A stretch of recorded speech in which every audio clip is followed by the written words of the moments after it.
విదేశీయులు నిజంగా మన దేశ సంస్కృతిని, ప్రకృతిని, సంప్రదాయాలను, హిందూ ఆచారాలను ప్రేమించారంటే ఎక్కడే ఉండిపోతారు.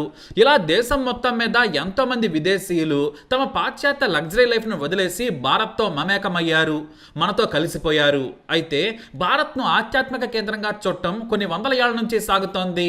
అలానే ఓషో స్పీచ్లకు, జీవన విధానానికి ఆకర్షితుడయ్యారు హింజ్ జో హన్సన్ పాల్ అనే వ్యక్తి. ఇతను జర్మనీ నుంచి పూణే వచ్చారు. ఓషో ఆధ్యాత్మిక స్పీచ్లకు ఆకర్షితుడయ్యారు. ఆయన జీవితాన్ని సింపుల్ గా తీసుకోవాలి, నిత్యం సంతోషంగా బ్రతకాలి, నచ్చిన పని చేయాలి, మెడిటేషన్ తో జీవితాన్ని మార్చుకోవాలి, అలా క్వాలిటీ లైఫ్ గురించి ఎన్నో గొప్ప విషయాలను చెప్పారు ఓషో. ఆ మాటలకు జర్మనీ నుంచి వచ్చిన పాల్ పూణేలోని ఓషో ఆశ్రమంలో కొన్నాళ్ల పాటు ఉన్నారు. ఆ తర్వాత ఆయన ఓషో కమ్యూన్ ప్రెస్ ఆఫీస్ లో కోఆర్డినేటర్ గా జాయిన్ అయ్యారు. అక్కడే పనిచేస్తూ ఓషో స్పిరిచువల్ ప్రపంచంలో జీవితాన్ని ముందుకు తీసుకెళ్లేవారు. అయితే ఓషో ఆశ్రమానికి రెగ్యులర్ గా వచ్చేవారు అలోక్. ఈయన ఓషోకు పెద్ద అభిమాని. అలా వీరిద్దరి మధ్య స్నేహం పెరిగింది. భారతీయ సంస్కృతిని బాగా ఇష్టపట్ట మొదలు పెట్టారు పాల్. దీంతో ఓసారి కేరళకు రండి, మా ఇల్లు చూసినట్లుంటుంది, చాలా బాగుంటుంది, దేవుడి నేల అని మా రాష్ట్రానికి పేరుని చెప్పారు అలోక్. దీంతో ఆయన సరేనన్నారు. ఓ రోజున ఆయన కేరళకు వెళ్లారు. అలోక్ తన ఇంటికి తీసుకెళ్లి సపరీలు చేశారు. అంతేకాదు కేరళలోని ముఖ్య ప్రాంతాలను చూపించారు. దీంతో ఆయన కేరళను చూడగానే ఆయనకు స్వర్గంలా కనిపించింది. నా మనసుకు దగ్గరైన ప్రాంతం ఇదే అనుకొని కేరళతో డీప్ గా కనెక్ట్ అయిపోయారు ఆయన. అంతేకాదు త్రిశూర్ ఆలయంలో జరిగే పూరం ఉత్సవాలు చూసి మైమరిచిపోయారు. వేలాది మందిని చూసి భక్తి, ఆధ్యాత్మిక ఆచారాలను చూసి ముగ్ధుడయ్యారు. దీంతో అక్కడే ఉండాలనుకున్నారు. కొన్ని రోజులు కాదు, తన జీవితం అంతా కూడా ఎక్కడే గడిపేయాలి అని నిర్ణయించుకున్నారు. జర్మనీని మించిన ఇంటి నిర్మాణాలు, చుట్టూ చెట్లు, నదులు, పచ్చని కొండలు, రబ్బరు తోటలు ఆకట్టుకున్నాయి. దీంతో ఆయన అక్కడే ఉండాలనుకున్నారు. జర్మనీకి వెళ్లి కొంత డబ్బు తెచ్చుకున్నారు. 1992లో త్రిశూర్కు చేరుకున్నారు. కేరళ జీవన విధానంతో మమేకమైపోవాలనుకున్నారు. 150 ఏళ్ల చరిత్ర ఉన్న నాలుకెట్టు ఇంటిని కొనుగోలు చేశారు ఆయన. అంతేకాదు దాన్ని మళ్లీ రీమోడల్ చేశారు. కేరళ సంస్కృతికి ప్రతిబింబంగా మార్చారు. ఆ తర్వాత త్రిశూర్ ఆలయం పూరం ఉత్సవాలు మరింత ఆకట్టుకున్నాయి.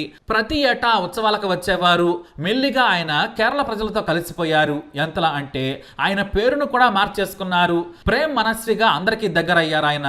తన వాళ్ళంతా ప్రేమని పిలిచేవారు. దగ్గరి ఆలయాల్లో ఉత్సవాలు జరిగినా కూడా ఆయన కనిపించేవారు. ప్రతి ఏటా పూరం ఉత్సవాల్లో పాల్గొనే ఆయన ఆ తర్వాత వాటిలో భాగమైపోయారు. ఆ తర్వాత Prem Indian national trust for art and Culture లో పనిచేశారు. డబ్బు సంపాదన యావే లేదు, ఆస్తులు పోగొయ్యాలన్న ఆలోచన అసలే లేదు. మలయాళం నేర్చుకున్నారు. చదవడం, రాయడం మీద పట్టు సంపాదించారు. ఆ తర్వాత అక్కడి సంస్కృతులు, ఆచారాలు, సంపద, వనరులు సహా ప్రతి ఒక్క విషయంపై ఉన్న పుస్తకాలను చదివారు.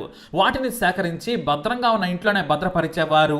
విదేశీయులు ఎవరు వచ్చినా సరే వారికి కేరళ గొప్పదనం చెప్పడమే కాదు, చూపించేవారు. ఇక జర్మనీ టూరిస్టులకైతే ఆయన కేరళ బ్రాండ్ అంబాసిడర్. పూరం వేడుకల గురించి లోతైన పరిశోధన చేశారు ఆయన. 1800 సంవత్సర కాలంలో పూరం ఉత్సవాలు సాధారణంగా జరిగాయి. అయితే మహారాజు సాక్తన్ తంపురన్ సాధారణంగా జరిగే పూరం ఉత్సవాలను ఘనంగా చేయటం మొదలు పెట్టారు. దాన్ని ఓ పండగలా చేశారు. పూర్ణిమ నాడు పూర్ణ చంద్రుడు కనిపించే రోజున పూరం పండగ చేయటం అలవాటు. అలా వందల మందితో మొదలైన వేడుక నేడు లక్షలకు చేరింది. కేరళలో ఇదే అతిపెద్ద వేడుక. ఆయన ప్రతి ఏడు ఆ వేడుక కోసం ఎదురు చూసేవారు. ప్రేమ్ ఖచ్చితంగా ఆ వేడుకకు వెళ్లాల్సిందే. వేడుకలు లేనప్పుడు కూడా డవడక్కు నాథన్ ఆలయంలో పూజలు చేస్తే కానీ ప్రేమ్కు నిద్ర పట్టేది కాదు. ఆ తర్వాత కేరళలోని పెద్ద ఆలయాలను సందర్శిస్తూ ఉద్యోగం చేసుకుంటూ హాయిగా గడిపేవారు. 2-3 ఏళ్లకోసారి జర్మనీ వెళ్లి వచ్చేవారు. అలా చూస్తూ ఉండగానే ప్రేమ్ 30 ఏళ్లకు పైగా గడిపేశారు. ఇప్పుడు ప్రేమ్ వయసు 84 ఏళ్లు. ఉద్యోగం కూడా చేసి చేసి ఆయన అలసిపోయారు. ఈ వయసులో తనకు తానుగా తన వాళ్లతో జీవిత చరమాంకలో గడపాలనుకుంటున్నారు ఆయన. అందుకే ఈ సమయంలో కేరళను విడిచి వెళ్ళిపోతున్నారు. ఆ విషయాన్ని ఆయన తన కేరళ మిత్రులకు చెప్పారు. ఆయన ఇంటిని కూడా అమ్మేశారు. అయితే గొప్ప సంస్కృతికి వారసత్వంగా ఆయన ఇల్లు ఇన్నాళ్లు ఉంది. ఎన్నో సాంస్కృతిక కార్యక్రమాలకు ఆ ఇల్లు వేడుకగా మారింది. విదేశీయులకు, కేరళ ప్రజలకు ఆయన ఇంటి గురించి బాగా తెలుసు. దీంతో కొంతమంది కలిసి ఆయన ఇంటిని కొన్నారు. దాన్ని ప్రేమ్ కి గుర్తుగా కేరళ వారసత్వ సంపదగా నిలబెట్టాలని తీసుకున్నారు. ప్రేమ్ వెళ్లిపోయినా ఆయన జీవన విధానం మాత్రం ఆ ఇంటి కారణంగా కనిపిస్తోంది. మీరు కేరళను వదిలి ఎందుకు వెళుతున్నారంటే మాత్రం ఆయన మౌనంగా ఉండిపోతారు. వయస్సు, అనారోగ్యం అన్నీ ఆయన్ను తన వారి దగ్గరకు వెళ్లేలా చేస్తున్నాయి. కేరళ నుంచి వెళ్ళిపోతే మీరేం మిస్ అవుతారంటే పూర్వం వేడుక అని చెబుతారు. ఆ తర్వాత నా ఇల్లు అంటారు ఆయన. మనిషిగా నన్ను కేరళ మార్చింది.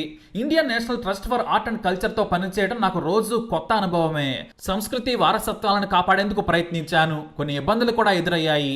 కేరళ ప్రజల వైవిధ్య జీవితం నాకు ఆదర్శం. నేను జర్మనీ వెళ్ళినా మలయాళీగానే బ్రతుకుతాను. అమ్మనూరు కుట్టం చాక్యార్, రజనీష్ చాక్యార్, కుడియాట్టం ప్రదర్శన నాకు చాలా ఇష్టం. ఈ సాంస్కృతిక కళే 30 ఏళ్లు ఏడాదిలా గడిచిపోయేలా చేశాయని అంతలా నాకు నచ్చిందన్నారు ప్రేమ్.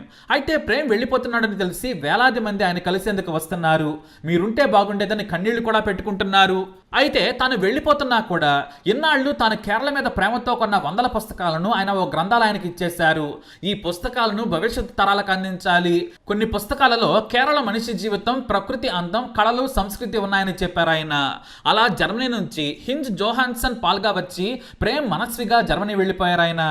ఆధునిక యువకుడిగా వచ్చి నిఖార్సైన మలయాళిగా మారిపోయారు. కానీ ఆయన మనసు మాత్రం కేరళలోనే ఉంటుందనడంలో సందేహమే లేదు. మన దేశం గొప్పతనాన్ని జర్మనీలో కూడా గొప్పగా చెప్పనున్నారు ప్రేమ్. అలా ఓ విదేశీయుడు మన దేశానికి వచ్చి ప్రేమలో పడిపోయారు. జీవిత చరమాంకలో మళ్ళీ తిరిగి వెళ్ళిపోతున్నారు. మరి తప్పకుండా ఆయనకు మన సాంస్కృతిక భాషలోనే వీడ్కోలు పలుకుదాం. మీ అభిప్రాయాన్ని కమెంట్ ద్వారా తెలియజేయండి. ఈ వీడియో అప్డేట్స్ కోసం మా ఛానల్ ఫాలో అవ్వండి. తప్పకుండా వీడియోని లైక్ చేయండి, షేర్ చేయండి, మా ఛానల్ సబ్స్క్రైబ్ చేసుకోండి.